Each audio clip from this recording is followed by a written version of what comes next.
a great deal on Knievel's bikes over the years. Evel Knievel didn't just ride motorcycles. He turned them into weapons of mass destruction, pointing them at death and launching anyway. The Harley-Davidson XR-750 wasn't just his bike. It was the machine that made him immortal. These are 20 weird facts about Evel Knievel's XR-750 hidden for decades. Number 20. Harley-Davidson never wanted Evel to ride their bikes. Concentration now is getting that bike off the approach ramp and onto the landing ramp. I'm Evel Knievel. Harley-Davidson executives were terrified of Evel Knievel in the beginning. They saw a reckless showman who crashed more than he landed, and they wanted nothing to do with him. The company feared that associating their brand with Knievel's dangerous stunts would make Harley look irresponsible, potentially attracting lawsuits from families whose kids tried to imitate him. Evel didn't care about corporate hesitation. He rode Harleys anyway, specifically choosing American-made bikes to reinforce his patriotic daredevil image. He painted them in his signature red, white, and blue colors without permission, essentially forcing Harley into an association they didn't initially want. But something unexpected happened. Sales started climbing wherever Evel performed. Dealerships near his jump sites reported massive increases in showroom traffic, with young men desperate to own the same bike their hero rode. Harley's marketing department noticed, and corporate resistance quietly disappeared. By 1971, Harley-Davidson officially partnered with Knievel, providing him with specially modified XR-750s and plastering his face across their advertising. The company that once rejected him now built their entire image around the outlaw spirit he represented.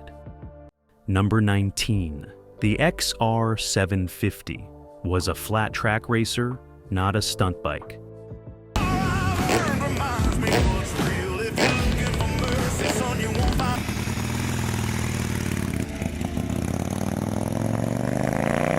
The Harley-Davidson XR-750s was designed for dirt oval racing, not launching over buses and canyons. Harley built it in 1970 to dominate American flat-track racing circuits, where riders reached insane speeds on quarter-mile dirt ovals, power sliding through turns with their feet dragging. The bike featured a lightweight frame, high-compression engine, and suspension tuned for controlled slides on loose surfaces. It was built for speed and maneuverability, not for absorbing bone-crushing landings from 60-foot jumps. Evel saw the XR-750 and recognized something Harley's engineers never intended. The bike's power-to-weight ratio was perfect for launching ramps, and its relatively simple mechanics meant it could be modified without compromising reliability.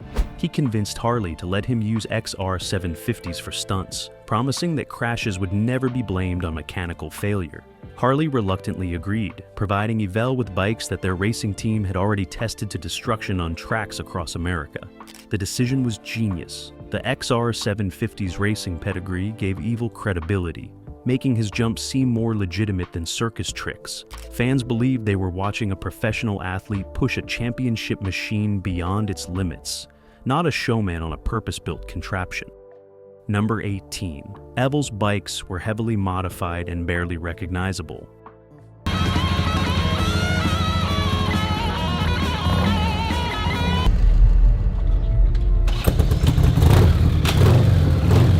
Evel Knievel's XR-750s were Harleys in name only by the time his mechanics finished with them. Every bike was stripped down and rebuilt specifically for jumping, with modifications so extensive that racing purists considered them completely different machines. The suspension was reinforced with custom shocks that could absorb impacts racing bikes would never encounter. The frame was strengthened with additional welding and gussets around stress points that typically failed during hard landings.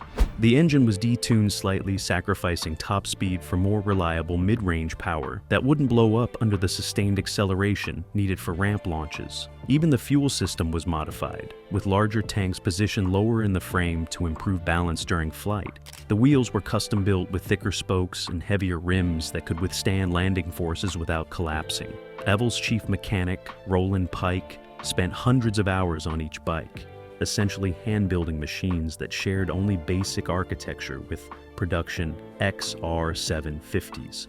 Harley-Davidson tolerated these modifications because they understood Evel's jumps had nothing to do with testing their bike's stock performance.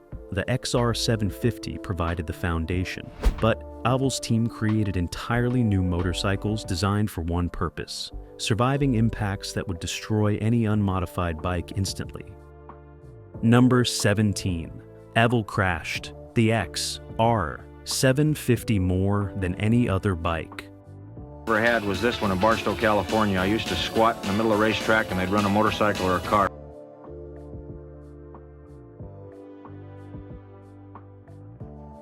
Evel Knievel's relationship with the XR-750 was defined by spectacular failures as much as successes.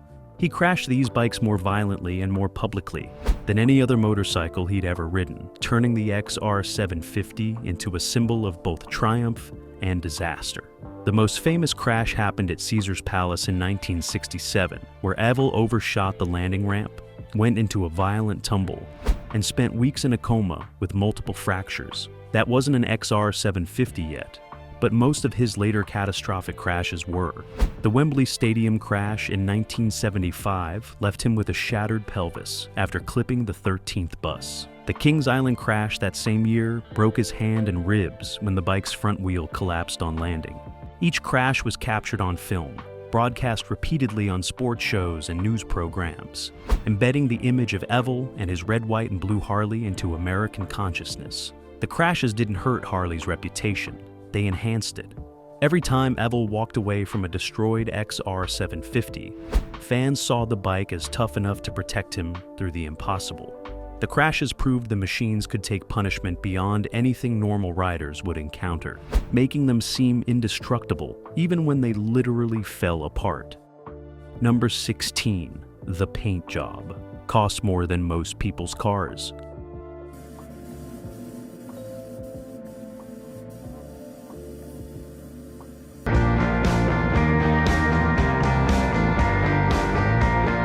Evel Knievel's signature paint scheme wasn't just patriotic, it was expensive as hell.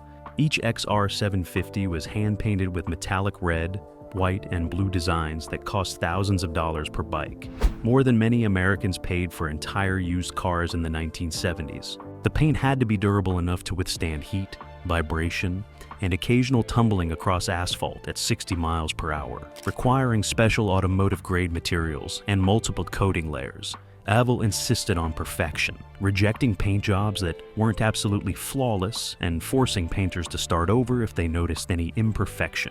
He understood that the visual impact mattered as much as the stunts themselves. Television cameras needed to capture every detail of the bike during jumps, and bland colors would make the motorcycle disappear against backgrounds. The vibrant paint scheme made the XR-750 impossible to miss, creating iconic imagery that looks spectacular on film and in photographs. Evel employed dedicated paint specialists who traveled with his crew, constantly touching up chips and scratches to maintain the bike's showroom appearance. After major crashes, bikes were completely stripped and repainted before being displayed in museums or sold to collectors, ensuring that even destroyed machines looked beautiful. The paint became inseparable from Evel's brand, turning functional motorcycles into rolling works of art. Number 15. Evel used different XR-750 for different jump types.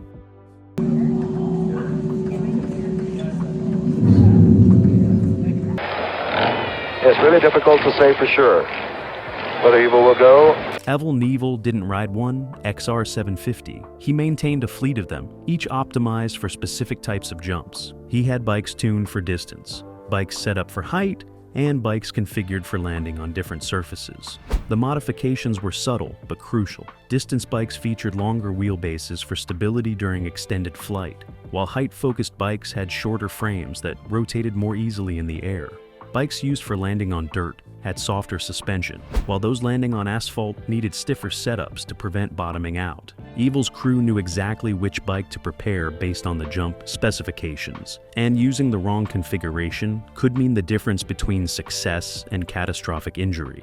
Evel himself could feel the differences, knowing instinctively whether a bike was set up correctly the moment he twisted the throttle.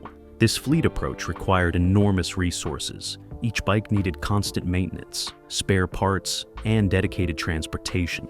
Evel's operation resembled a racing team more than a stunt show, with mechanics working around the clock to keep multiple machines ready for deployment. The investment paid off. Evel could attempt jumps other daredevils considered impossible because his equipment was specifically engineered for each challenge, giving him advantages that skill alone couldn't provide. Number 14. The engine sound became part of Evel's brand.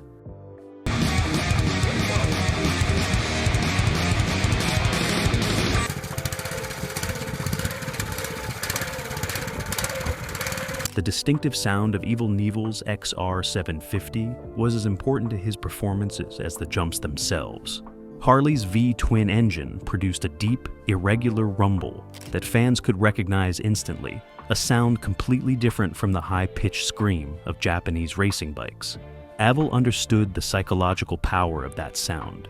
The rumble built tension as he approached the ramp, the engine note rising to a roar that made crowds hold their breath. The sound was America, raw and powerful, reinforcing Evel's image as a red-blooded patriot riding American steel. He refused to modify the exhaust in ways that would quiet the bike or change its distinctive note, even when noise regulations at some venues required it. The XR-750 sound became so associated with Evel that hearing it triggered automatic excitement in fans who'd watched his jumps. Television broadcasts captured the audio carefully, mixing it prominently so viewers at home experienced the full sensory assault of Evel accelerating toward launch. Announcers learned to stop talking when Evel began his approach, letting the engine sound tell the story. That rumble communicated danger, power, and defiance better than any commentary could.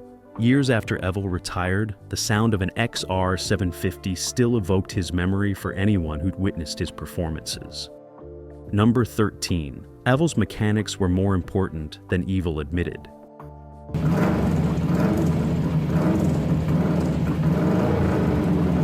His total concentration now is getting that bike off the approach ramp and off. Evel Knievel took all the credit publicly, but his mechanics were the real heroes who kept him alive.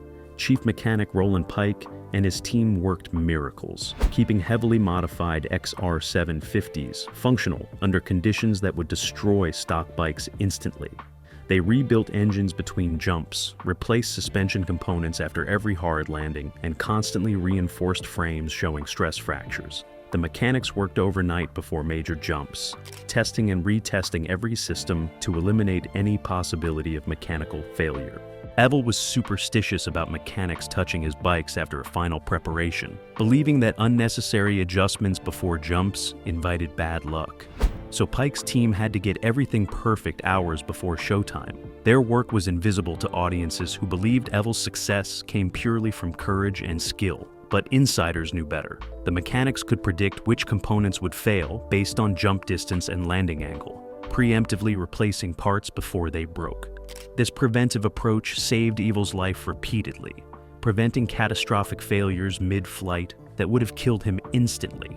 Pike and his crew received little recognition and modest pay compared to Evel's millions, but they took pride in their work, knowing that every successful jump validated their engineering skills and problem-solving abilities under impossible pressure. Number 12. The XR-750 made Harley-Davidson cool again. Hesitating, he'll go.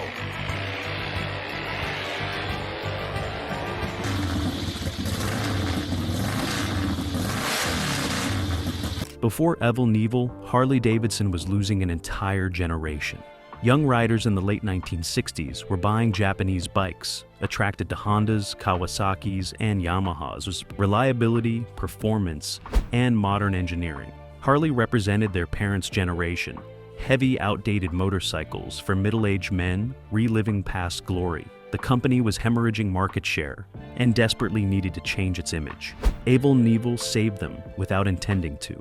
His jumps on EXR 750s made Harley seem dangerous, rebellious, and exciting again. Kids who watched Evel fly over buses didn't want Hondas anymore. They wanted the bike their hero rode. Harley's marketing department recognized the opportunity, pivoting their entire strategy to embrace the outlaw image Evel projected. They stopped trying to sell safety and reliability, instead promoting freedom, power, and American defiance. The XR-750 became their flagship model in advertising, even though most customers could never buy one since it was a race-only machine. That exclusivity made it more desirable, positioning Harley as the authentic choice for riders who valued heritage and character over Japanese efficiency. Sales rebounded throughout the 70s, with Evel directly responsible for introducing millions of young riders to the brand. Harley survived its darkest period because one man turned their motorcycle into a symbol of American daring. Number 11. Evel's XR. 750s are worth millions today.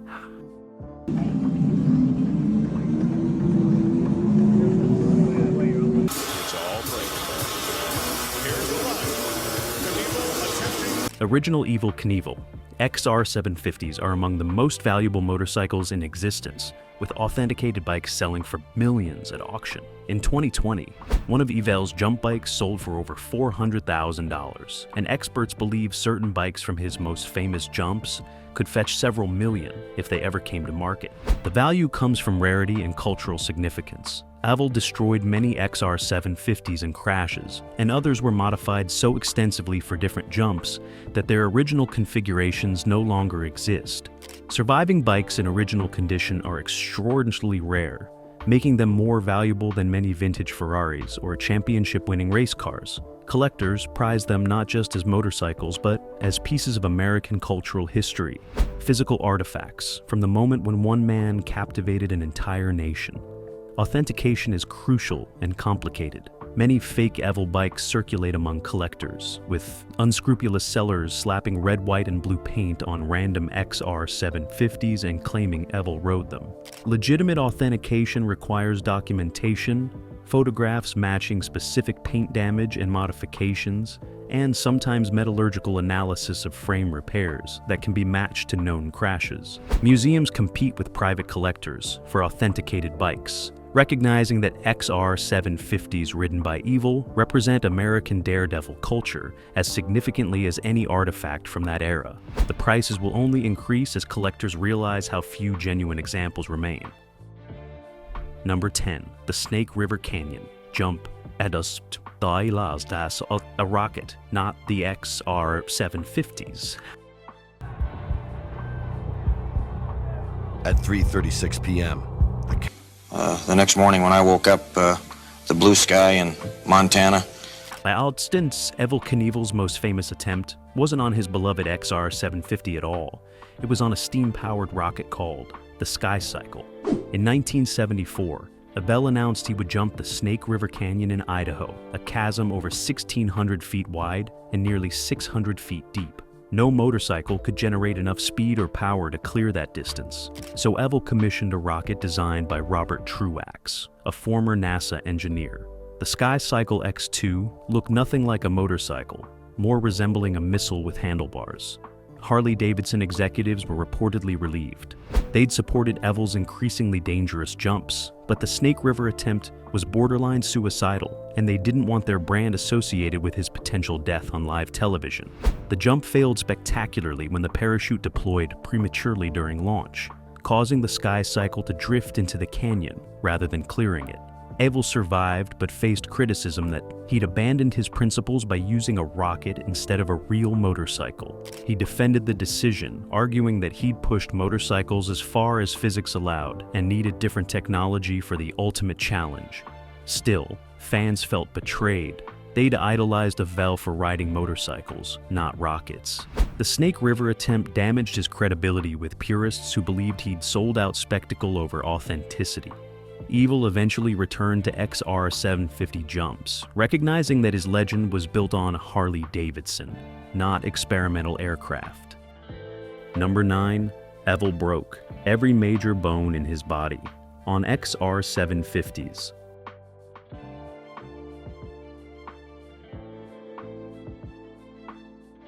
He fought a great fight, but he went against a real champion, and I'll tell you, Evel, we're going. Evel Knievel's medical record reads like an anatomy textbook of fractures.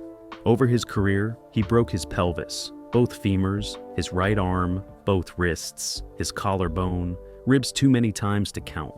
and suffered numerous concussions that today would be diagnosed as severe traumatic brain injuries. Almost every major injury happened while riding XR-750s, the bikes he trusted most, ironically causing him the most damage. Doctors told him repeatedly to quit, warning that another serious crash could leave him paralyzed or dead.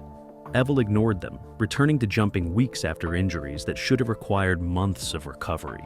He became addicted to painkillers, consuming massive quantities of medication just to function through chronic pain. The XR-750 crashes took a cumulative toll that Evel refused to acknowledge publicly, maintaining his tough guy image even as his body deteriorated.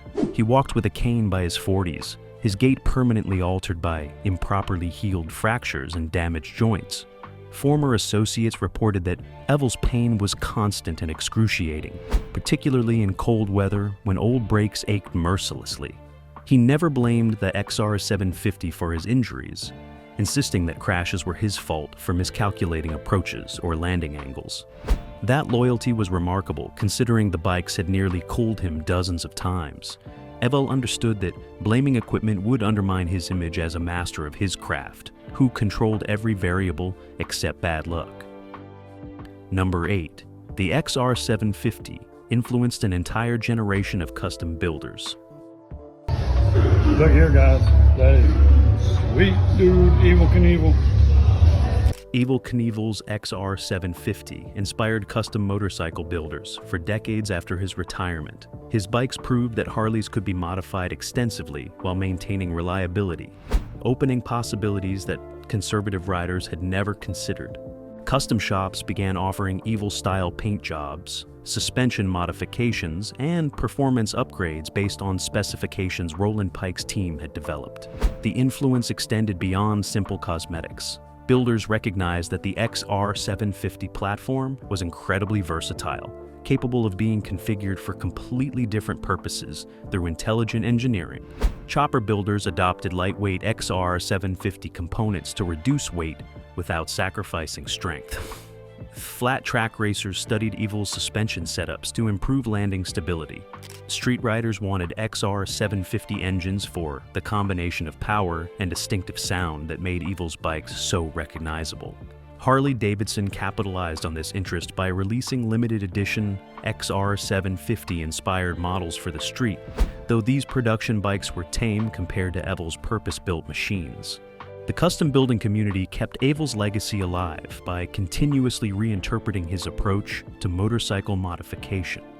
Modern custom XR-750s appear at bike shows worldwide, with builders paying homage to Evel's aesthetic while incorporating contemporary technology. Some builders recreate Evel's exact specifications, building tribute bikes that look and perform identically to his originals. Others use the XR-750 as a starting point for radical custom creations that Evel himself might have appreciated for their ambition and disregard for convention. Number 7. Evel's son, Robbie, refused to ride XR-750s professionally. To do this? Yeah, ever since I was a little kid, he took a cane and chased me around and told me I had to jump motors. Robbie Knievel followed his father into stunt jumping, but deliberately chose different motorcycles for most of his career. He rode Honda CR 500s and other Japanese bikes, avoiding the XR-750s despite pressure from Harley-Davidson and fans who wanted to see him continue Evel's tradition. Robbie's decision was deeply personal. He'd watched his father destroy his body on XR-750s, witnessed the painful recoveries and permanent disabilities those crashes caused. Robbie wanted to build his own identity separate from Evel's shadow, and riding different bikes was part of establishing independence. He also believed that Japanese motorcycles offered technological advantages that XR-750s couldn't match, particularly in suspension and braking systems that improve safety margins. Evel reportedly felt betrayed by Robbie's choice, viewing it as rejection of the legacy he'd built. Their relationship was complicated and often contentious, with motorcycle choice becoming another point of conflict between them. Robbie eventually rode XR-750s occasionally for special tribute jumps honoring his father, but these were rare exceptions rather than his standard practice. The generational divide between father and son reflected broader changes in motorcycling culture. Evel represented American patriotism and brand loyalty regardless of practical considerations. Robbie represented a more pragmatic generation that valued performance and safety over symbolic gestures. Both approaches were valid, but they couldn't coexist without creating tension between two men trying to define themselves in the same dangerous profession. Number 6. The XR-750's engine sound was actually modified for television.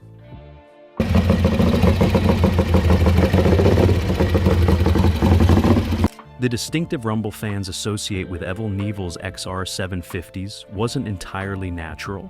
Television producers enhanced and modified the audio during broadcasts, making the bike sound even more powerful and dramatic than they did in person. Audio engineers boosted low frequencies to emphasize the Harley's V-twin rumble, while reducing high-end mechanical noise that sounded harsh on television speakers. They also added artificial reverberation to make the engine notes sound larger and more intimidating, creating an almost supernatural quality to the sound. The modifications were subtle enough that most viewers never noticed, but the enhanced audio significantly increased the emotional impact of Evel's jumps. The raw sound of an XR-750 was impressive, but the television version was legendary, creating an audio signature that embedded itself in viewers' memories. Evel allegedly knew about these enhancements and approved them, understanding that television was a different medium, requiring different presentation strategies. The sound mixing extended to crowd noise as well, with producers amplifying gasps and cheers to heighten drama. Modern viewers watching original broadcasts on streaming platforms sometimes notice that the audio seems too perfect, too precisely mixed for live events filmed in the 1970s. That's because it was manipulated in post-production, turning raw footage into carefully crafted entertainment that maximized every sensory element. The enhanced audio didn't diminish Evel's achievements, but it did create a slightly mythologized version of events that surpassed reality. Number 5. Harley-Davidson tried to distance themselves. After Evel's decline,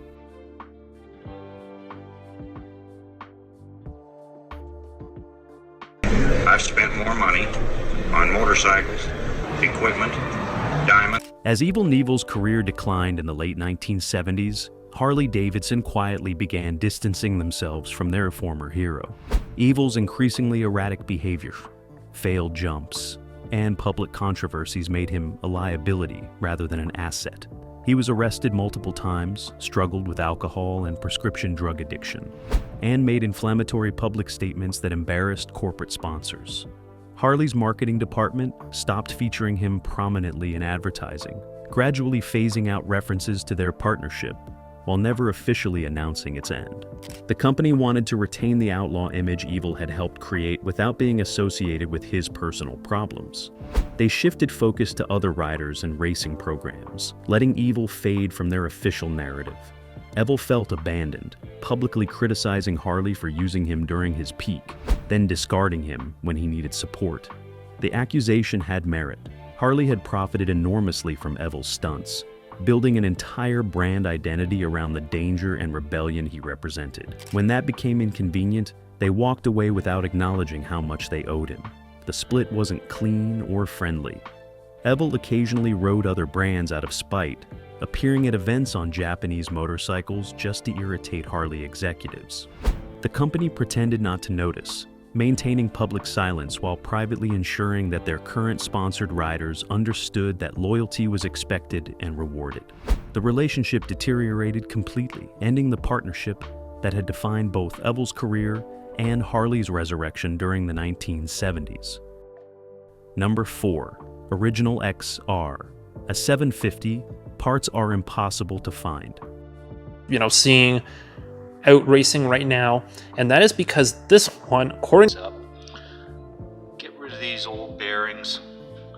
They're about $10. Collectors and restorers attempting to authenticate or rebuild original Evel Knievel XR-750s face a critical problem finding genuine period-correct parts. Harley-Davidson stopped manufacturing many XR-750 specific components decades ago, and the modifications Evel's team made used custom fabricated parts that exist nowhere else. Suspension components, frame reinforcements, and specialized brackets were one-off creations built specifically for Evel's bikes and never documented in official parts catalogs. This scarcity creates a thriving black market where unscrupulous sellers fabricate fake parts and sell them as authentic to desperate collectors.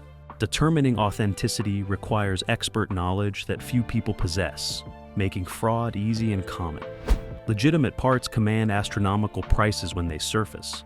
A single original wheel from an authenticated Evel bike sold for over $15,000 at auction. And complete original engines have fetched six figures. The parts shortage also complicates restoration projects.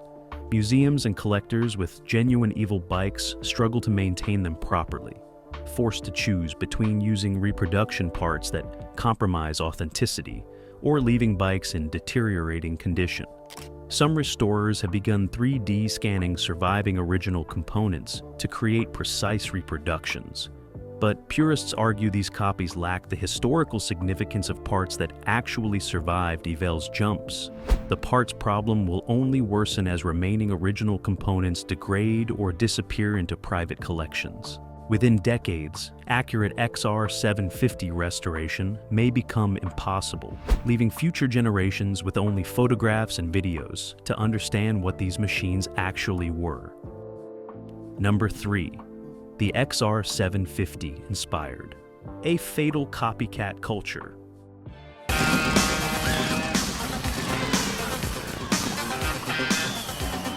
Who really wants to miss that last bus. And he comes out of the saddle as he's about to make his Evel Knievel's XR-750 jumps inspired countless imitators, and many of them died trying. Amateur daredevils across America bought motorcycles, built ramps in fields, and attempted jumps they'd seen Evel perform on television. They didn't understand the engineering behind Evel's modified bikes, the mathematical precision of his ramp angles, or the years of experience that informed his approach calculations. They just saw a man jumping buses and thought they could do it too. The results were predictable and tragic. Emergency rooms treated hundreds of amateur jumpers with catastrophic injuries, broken backs, shattered legs, and traumatic brain injuries that left them permanently disabled. Some died instantly when their unmodified bikes couldn't handle landing impacts, frames snapping on contact and sending riders tumbling across pavement at lethal speeds. Evel expressed occasional regret about inspiring these copycat attempts, but never accepted responsibility for them. He argued that anyone stupid enough to attempt dangerous stunts without proper preparation deserved whatever happened to them. The statement was callous, but reflected Evel's broader philosophy about personal responsibility and consequences. Critics argued that Evel had a moral obligation to discourage imitation, particularly among children and teenagers who lacked judgment to understand the risks. Evel refused, insisting that free people could make their own choices and face their own consequences. The copycat culture proved that the XR-750 in Evel's hands was a precision instrument, but in amateur hands it became a death machine that destroyed lives with mechanical indifference. Number 2. The final XR-750 jump ended Evel's career permanently.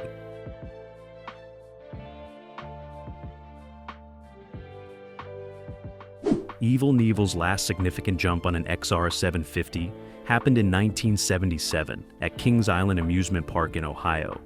He attempted to jump a tank containing a live shark, a publicity stunt designed to revive his fading career.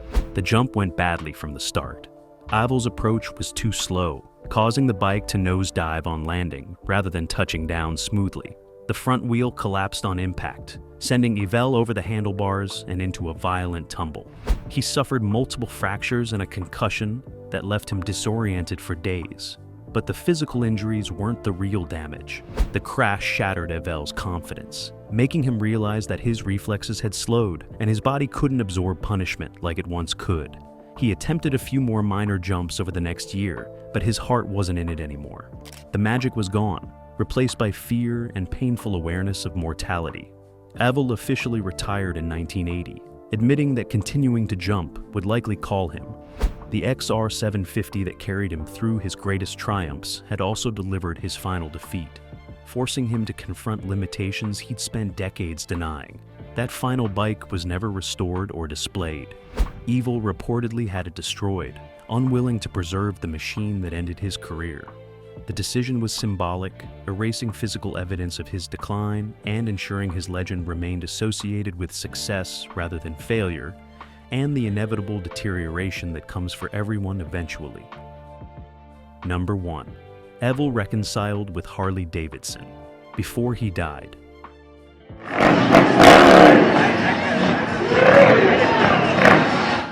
In his final years, Evel Knievel and Harley-Davidson repaired their broken relationship.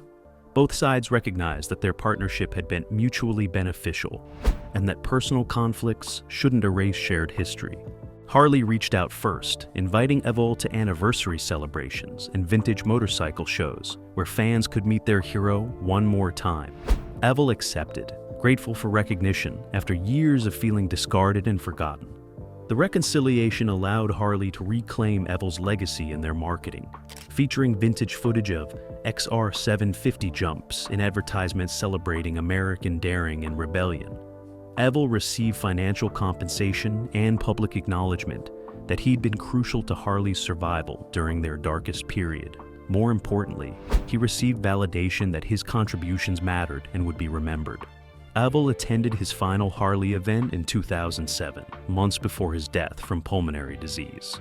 He sat surrounded by restored XR-750s, signing autographs and telling stories to fans who had grown up watching his jumps. Witnesses reported that Evel seemed at peace, finally accepting that his jumping days were history, but his impact remained permanent. He died later that year at age 69, his body destroyed by decades of crashes, but his spirit apparently intact. Harley-Davidson honored him with memorial tributes and museum exhibitions featuring his bikes. The XR-750s he'd ridden became sacred relics, physical connections to a man who'd embodied everything Harley wanted their brand to represent: courage, defiance, and unmistakably American. Evel Knievel turned a racing bike into a legend, but that legend cost him everything. The XR-750s gave him immortality and nearly cooled him in the process. If these facts changed how you see the man and his machine, share this story, because some legends deserve the truth behind the jumps.